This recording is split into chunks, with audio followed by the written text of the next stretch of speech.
Doctor, engineer, lawyer, इस range के लोग जो होते हैं ना, वो हमारे जलसों में नहीं आते। क्योंकि हमारे यहां एक मिजाज ये भी है, दोनों हाथ लहराइए, झूम झूम के नारे लगाइए। ये काम कोई ग्रेजुएट आदमी नहीं करता है।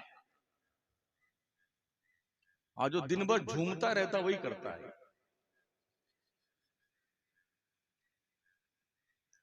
तो इसलिए जो ग्रेजुएट क्वालिफाइड तबका है हमारा जलसा सुनने नहीं आता। उन्हें पता यार ये रात भर मौलवी चिल्लाएगा और हाथ उड़वाएगा, हम कितनी बार हाथ खड़ा करेंगे यार।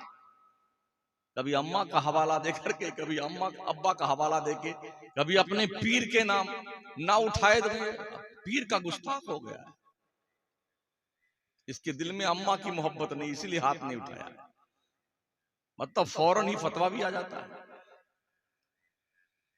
तो ये बहुत सारी समस्याएं हमारी हैं जिससे हम जूझ रहे हैं। मगर हाल ये है जो सूरत ऐन की है वही गैन की है, सिर्फ नुक्ते का फर्क है। हाँ। खुदा हमें किसी तूफान से आशना कर दे कि मेरे बहर की मौजों में इनकलाब में समझ में कुछ नहीं आता कि छेड़ूं दास्तां कैसे, रुलाएं तो बगावत है, हंसाएं तो बगावत है। हमारे नॉर्थ ईस्ट इंडिया के उलमा को साउथ इंडिया के लोगों से बहुत कुछ सीखने की जरूरत है। जलसे होते कैसे हैं, तालीम कैसी होती है, पढ़ाई कैसी होती है, किस तरह से लोगों को कोऑपरेट किया जाता है, फरोग इल्म कैसे होता है, ये सब कुछ सीखने की जरूरत है। दूसरी बलाए नागहानी जो है वो ये है,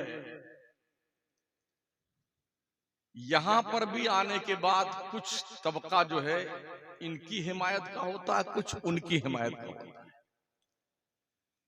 हमारे फेवराइट ये शायर साहब हैं, हमारे फेवराइट ये खतीब साहब, बस उनकी ही सुनेंगे, उसके बाद वो गए तो कौन गई।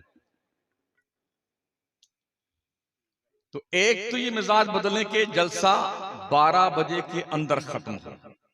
दूसरे ये कि जब भी पोस्टर छपे तो मौलाना का नाम लिखने के बाद मौलाना का उन्वान लिख दिया जाए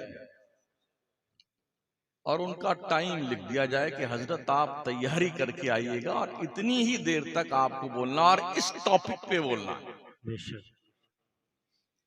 जिस दिन ऐसा हो जाएगा, मैं समझता हूं 50 से 60% खुतबा वमा अलैना इल्लल बलाग कह करके कहीं धंधा पानी करने चले जाएंगे और या फिर पढ़ेंगे।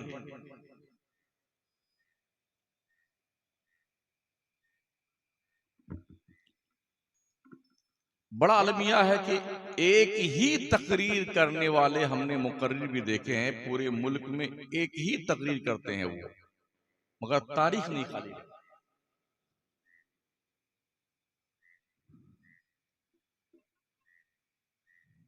तो हम किस तरह से अपनी कौम के लोगों को बेदार कर सकते हैं। तकरीर के हम हाफिज तो नहीं हैं।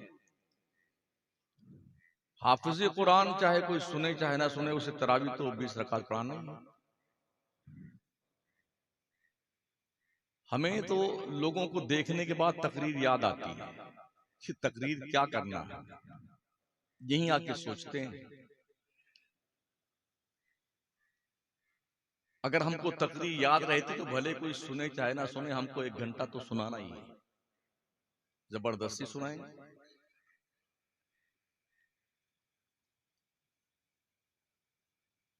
अभी मैंने तकरीर शुरू नहीं की है, टेम्परेचर नाप रहा हूं मैं आपको।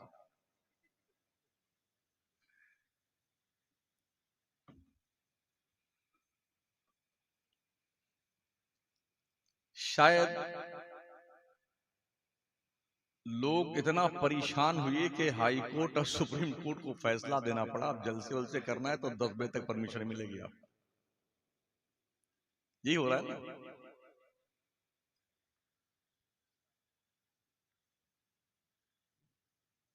तो बस अगर इजाजत हो तो थोड़ी देर के लिए मैं भी आपकी समात पर बोझ बन जाऊं।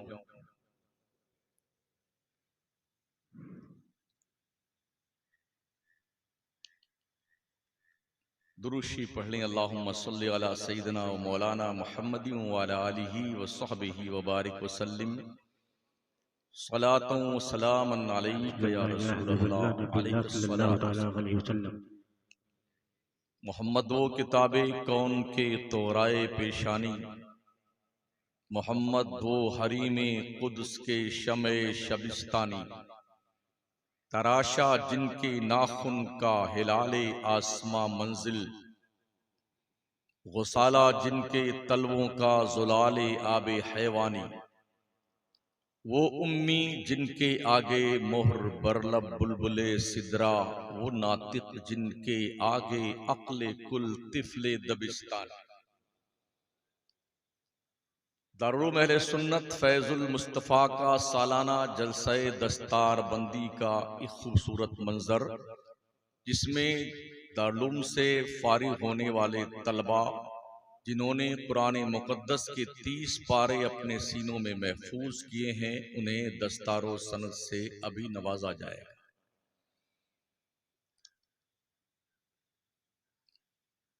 इल्म अल्लाह की एक अजीम नेमत का नाम है। ज़ालिका फ़ज़्लुल्लाह युअतीहि मन यशा, ये अल्लाह का फजल है, जिसे चाहता है अता फरमाता है।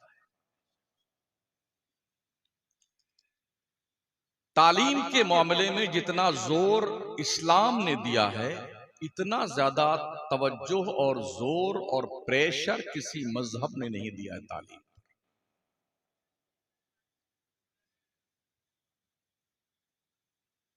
हजरत ईसा के आसमान पर उठाए जाने के 571 साल के बाद जब अल्लाह अपने बंदों से मुखातब हुआ गारे हिरा में अपने नबी के तवस्सुत से, तो अल्लाह का सबसे पहला मैसेज इंसानियत के नाम क्वालिफिकेशन का आया था।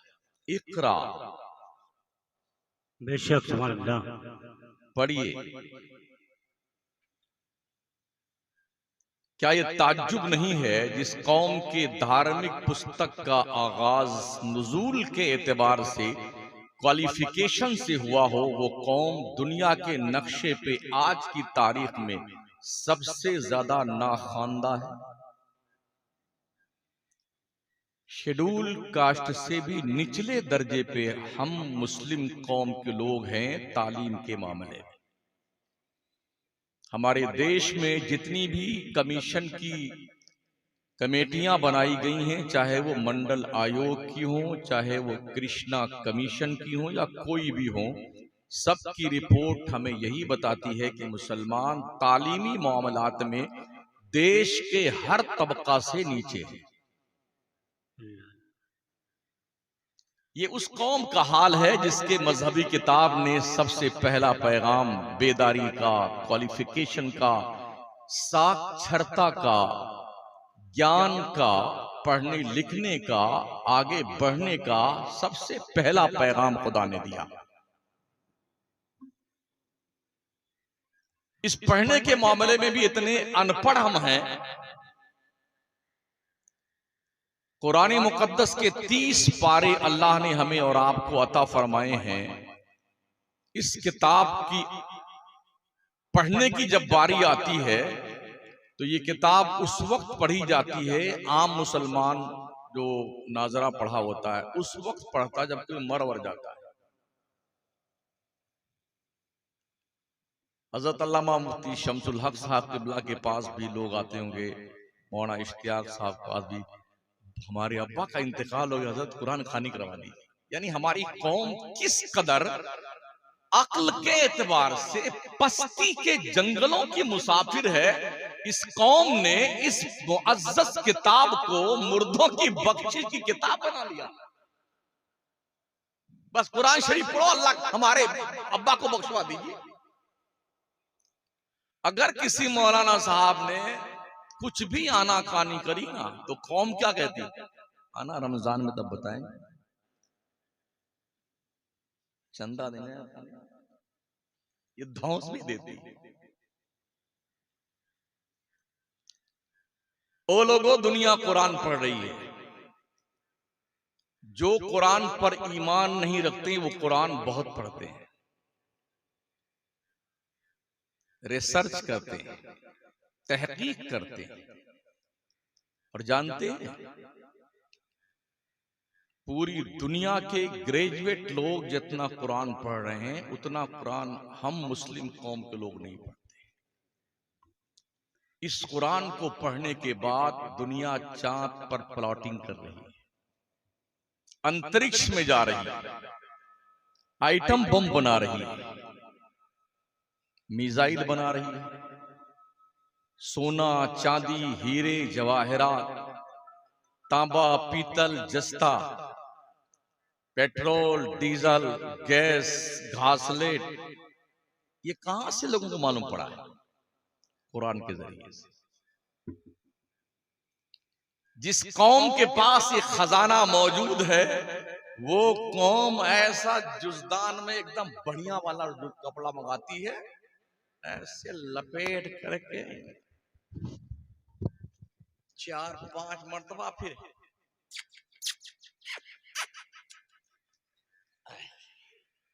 यही है।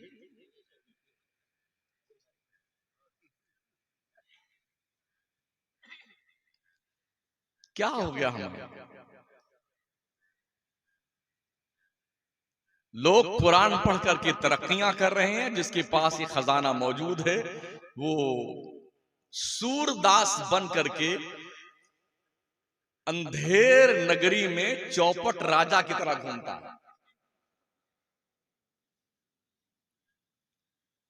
दूसरा सबसे माइनस पॉइंट हमारा क्या है? तकरीबन मुल्क के हर जलसे में एक आध पीर जरूर उठा के लाया जाता है।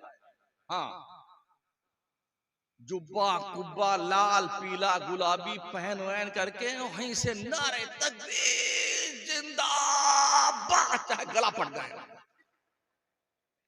और कम से कम 15 नारे हमारे हैं, 1-2 पे इक्तफा नहीं है। हाँ, कुछ तो वक्त खा जाते हैं हमारे नकीब लोग, माफ कीजिएगा, ठीक है ना। 2 मौलाना की तकरीर का समय ये हजरत खा जाते हैं। और इस तरह से हमारे जलसे कभी 3 बजे रात को, अब आप 4 साल पहले मैं मुजफ्फरपुर के इलाके में तकरीर कर रहा था, मेरा नंबर उस वक्त आया जब मैं बैठा तकरीर करने के लिए। आधी तकरीर खत्म हुई तो फजर की अजान हुई। फजर की अजान के बाद भी हमने अपनी तकरीर किसी हिसाब से पूरी किया। जब मस्जिद में हम पहुंचे तो एक हम थे, एक इमाम साहब थे और एक और, एक तो वैसे